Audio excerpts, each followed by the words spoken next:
So the idea with the exercises, and the idea, frankly, with mindfulness, is our ability to add movement to emotions.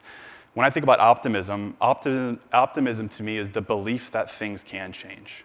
It's not necessarily a butterflies and rainbows definition. So I don't know if everything's going to work out. I certainly hope it is, but I'm not going to lean towards the blind belief there. I'm just going to say I know that things can change, that emotions don't have permanence to them, that this chapter isn't my final chapter, that I have incredible agency in my life, the belief that things can change. How do you show yourself in your relationship with yourself, with others, with the world around you that things can change?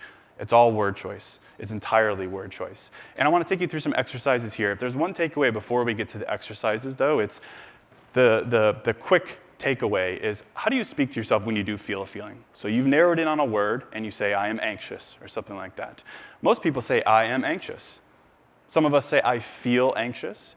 I don't think that's a great way to relate to your emotions, right? That's a very total, entire view of yourself. The whole of who you are is anxious.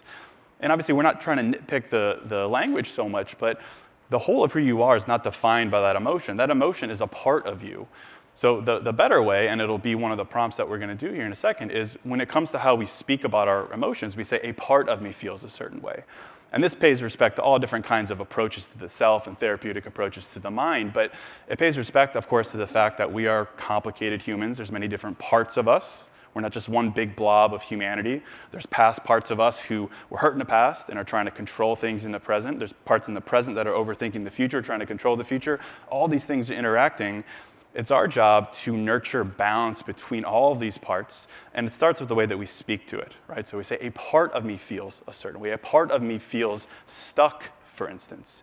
And then the rest of that sentence is what I'm so passionate about.